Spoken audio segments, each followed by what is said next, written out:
যিখন বিহু কৰ্মশালা হ'ব এবাৰ 20 মাৰ্চৰ পৰা 30 মাৰ্চলৈকে হ'ব। 31 মাৰ্চৰ দিনাখন আমি ইয়াতে তেওঁলোক পৰীক্ষাৰ্থীবিলাকক বা যিবিলাকে কৰ্মশালা কৰিবলৈ আহিব তেওঁলোকক আমি একোখন মানপত্ৰ দিম। আমাৰ ইয়াত এখন মিটিং হ'ব তেনেকুৱাকে।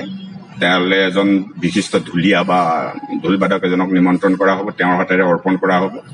আৰু আমাৰ গোটেই বিহুটো আমি বহাগীক ওলগ জনাওঁ নৱজ্যোতি যুৱ সংঘৰ নিজৰ প্ৰাংগণতে। গতিকে সেইদিনাখন আমাৰ তাৰ সংগতি ৰাখি আমি এই কৰ্মশালাখনৰ আয়োজন কৰিছোঁ। আৰু দিনৰ 4 বজাৰ পৰা কৰ্মশালা আৰম্ভ হ'ব 1.5 ঘণ্টালৈকে 5:30 বজালৈকে।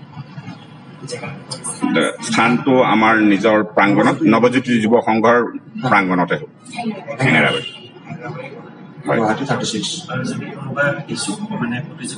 অংশগ্ৰহণ কৰিব বিচাৰে তেওঁলোকক 9435027078 হেঙেৰাবাৰী সৰ্বজনীয় বিহু কমিটিৰ বহাগী ওলগ জনা অনুষ্ঠানটোৰ জৰিয়তে এইবাৰ আমি কৰ্মশালা আয়োজন কৰিছোঁ। সেয়েহে আমি মাৰ্চৰ 20 তাৰিখৰ পৰা মাৰ্চৰ 30 তাৰিখলৈকে কৰ্মশালাটো আয়োজন কৰিছোঁ। সেইকাৰণে ৰাইজে বা সমূহ বিহু কৰ্মশালা শিকিবলৈ যিবিলাক ল'ৰা ছোৱালী আগ্ৰহ তেওঁলোকে যাতে আহে আমাৰ কৰ্মশালাটো অনুষ্ঠিত হ'ব আৰু এইখিনিতে। ফিজ কিবা এটা লোৱা যাব আৰু তেনেকুৱা ডিমাণ্ড নাই। লামচাম নাচনীখিনি শিকাবৰ কাৰণে বেলেগ এগৰাকী বিহু সম্ৰাজ্ঞী মাতিছোঁ মই। তেওঁৰ নামটো হ'ল দেৱানন্দা চুতীয়া।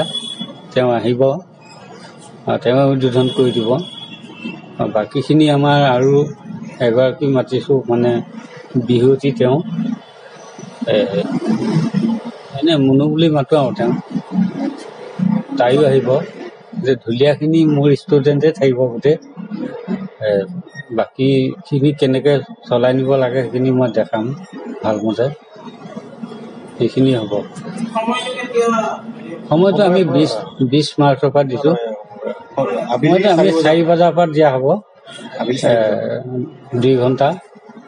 ধৰক 6টামান বজালৈকে দিয়া হ'ব আৰু গোটেই ষ্টুডেণ্টখিনি কিমান আহে আমি চাই লওঁ। তাতে বহুত সৰু সুৰা ল'ৰা ছোৱালীও আহেতো। সৰু ল'ৰাবিলাক আহিলে ঢোলো শিকাম অকণমান যদি আহে। 10 দিনীয়া হ'ব। কিমান দূৰ আগবাঢ়ে চাই লওঁ আমি। তেনেকৈ কৰ্মশালাৰ শেষৰ দিনাখন যিখন মিটিং হ'ব প্ৰাইজবিলাক ডিষ্ট্ৰিবিউচন কৰা হ'ব, তেওঁলোকক চাৰ্টিফিকেট দিয়া হ'ব। সেইদিনাখন থাকিব কোনোবা এজনক নিমন্ত্ৰণ কৰা হ'ব। এতিয়ালৈকে সিদ্ধান্ত কৰা নাই আমাৰ ছেক্ৰেটাৰী, যিহেতুকে আমাৰ হাতত অলপ সময় আছে সেইকাৰণে আমি সময়ত আমি জনাম আৰু অংশগ্ৰহণ কৰিব পাৰিলেতো খুবেই ভালে। চবেই পাৰে। গুৱাহাটী অসমৰ আহিলে খুব ভালে আৰু গুৱাহাটীৰ বাহিৰত আহিলে।